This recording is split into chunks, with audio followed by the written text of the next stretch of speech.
So that's Ryan Day's definition of fun as we welcome in Tom Orr from BuckeyeHuddle.com. Tom, thank you for joining us on College Football Weekly. Absolutely, Mark. My definition of fun is spending Ohio State-Michigan game week with you.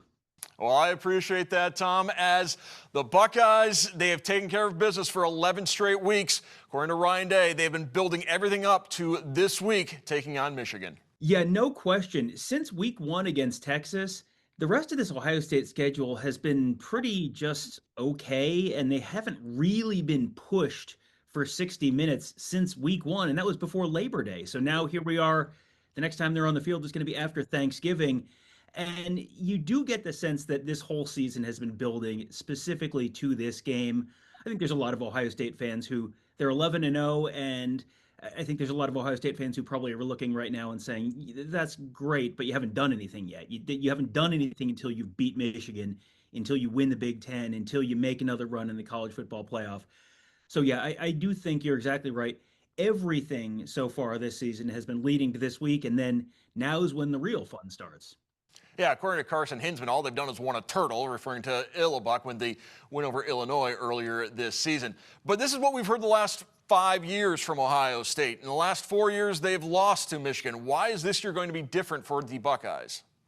Well, I guess that question sort of starts with, do you want to talk about the Ohio State reason that this might be a little different or the Michigan reason that this might be a little different? I think if I look at the Michigan side of things, Ohio State last year really struggled to move the ball at all on the ground, and that had a lot to do with the interior of the Michigan defensive line. I don't know that I see a Mason Graham or a Kenneth Grant in the interior of that Michigan defensive line. And the Michigan offensive line this year, they've been good. They've gotten substantially better over the course of the year, but they also have 3 redshirt freshmen starting on that offensive line. And when you think about how important winning in the trenches has been to Michigan over the last few years in this series, I don't know that I look and see this as a year where Michigan can win or at least dominate in the trenches. And that, to me, means it sort of changes the dynamics of this game a little bit. And Michigan obviously is a little banged up at running back with Justice Haynes presumably out and Jordan Marshall at least banged up. And if you presume that Ohio State's getting Jeremiah Smith back, as he said on Caleb Downs' podcast he would be, and they're possibly getting Carnell Tate back, then Ohio State has most of their stars there, and it feels like there's maybe more ways for Ohio State to win than there are for Michigan. And I just spent a lot of time talking and didn't mention the fact that this might be the best Ohio State defense in 30 years. So maybe we should talk about that at some point too. We'll get into the defense. Let's go back to that wide receiver situation and whether or not Jeremiah Smith and Carnell Tate are healthy or not. Could they be neutralized by the weather? We're looking at temperatures in the 20s, low 30s, chance of rain, snow shower mix, snow in the second half of the game. So if it's inclement weather, does that neutralize Ohio State's receivers? And then does Bo Jackson, James Peoples at all become all that more important for Ohio State? Well, certainly I think Ohio State would love to play this game indoors in Indianapolis or Atlanta or Jerry World or wherever and have 70 degrees and no wind and a fast, dry track. Snow is not great. Rain is not great. But I haven't heard about, real howling winds or anything like that. The Northwestern game in 2022, I think, when there were 50, 60 mile an hour winds, that completely neutralizes a passing attack. It doesn't sound like you're going to have that this weekend. So Julian Sayin has a strong enough arm, and they are dynamic enough in the passing game that it's not just throw the ball 60 yards down the field. It's you can make a lot of hay in the short and intermediate passing game with some of the different concepts that use. And having watched every Michigan game this year, I don't know how well Michigan's corners are going to match up with Ohio State. You've got Zeke Berry, you've got J.R. Hill, and they've both been okay this year, but you get the sense that these wide receivers have probably gone up against better corners in practice most days this year. So I think there's certainly an opportunity for Ohio State. Does the weather present a little bit of a challenge? Yes, but I think there's still really an opportunity there for them to move the ball in the passing game. Julian Sand making his first start in the game. The same can be said for Michigan's true freshman quarterback, Bryce Underwood. And that's where we bring in that Ohio State Silver Bullet defense under Matt Patricia. Marlon Klein, the Michigan tight end, had a good little soundbite earlier this week saying, yeah, Patricia doesn't have the best of reputations in Michigan from his days with the Detroit Lions, but through one season, Matt Patricia has done everything you could ask for that Ohio State defense, and the variety of defenses has made it very difficult for offenses to attack them this season.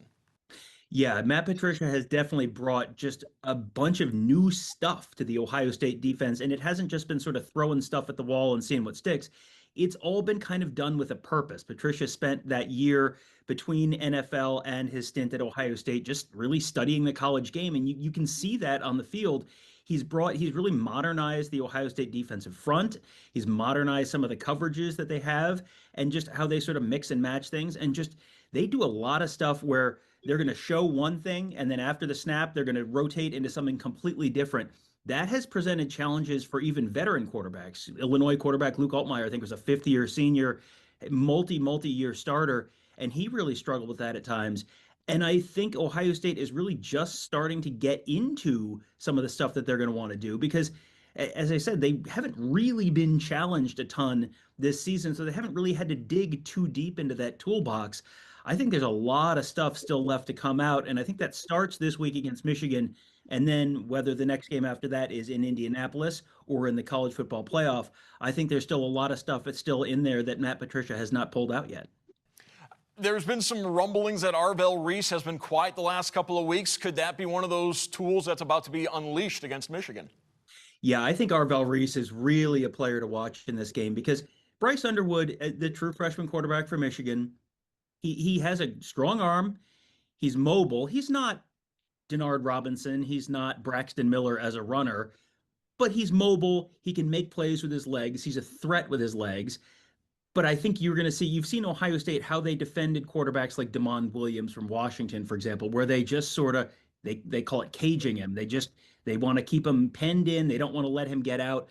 It feels like Bryce Underwood really does well when he can sort of get out of the pocket, get and just sort of throw without a bunch of hands in his way, have the option to maybe take off and run.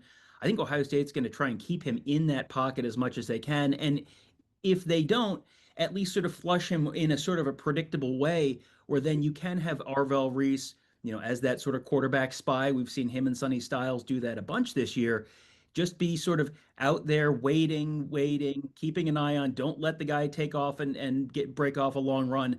And then once he sort of commits to running or commits, he sort of looks like he's committing to passing, then you get that burst of speed from Arvell Reese, that burst of speed from Sonny Styles, and they can close that ground quickly. And no quarterback likes throwing with someone in their face. It really seems like no one likes throwing with Arvell Reese or Sonny Styles in their face this year.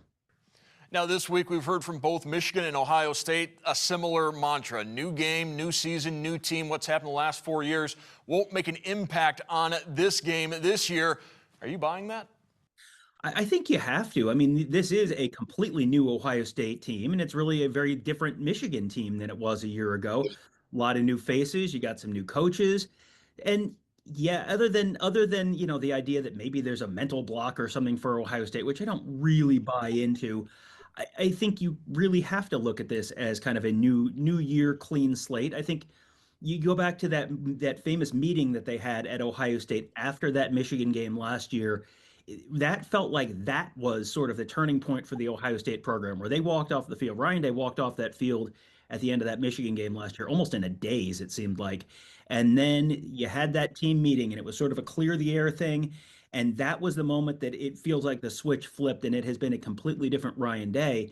And we have seen, this year, it has seemed like a completely different Ryan Day. I don't know that Ohio State got really beat on the line of scrimmage last year. I don't think that there have been years where that's been true. I don't know that that was really true last year. Last year felt like it was a lot of stuff that all went wrong, going back to field position, going back to, the one big turnover at the beginning of that game.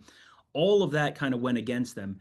I think Ohio State has a new quarterback, has some talented wide receivers, has a talented offensive line, some really talented running backs, and man, oh man, that defense is somehow better than what was the number one defense in the country last year. I think it almost has to be a clean slate for Ohio State. And, for Michigan, yeah, it's the same thing. You got a lot of new faces there, and the scoreboard starts 0-0. So it is quite literally a clean slate, I suppose. It'll be the 49th time Ohio State and Michigan have met when they are both ranked. In those previous 48 meetings, Ohio State 22 wins, Michigan 22 wins, and 4 ties. At least we know there will not be a tie Saturday in Ann Arbor. I want to thank Tom Orr from BuckeyeHuddle.com for joining us. Tom, thank you once again. Thanks for having me, Mark.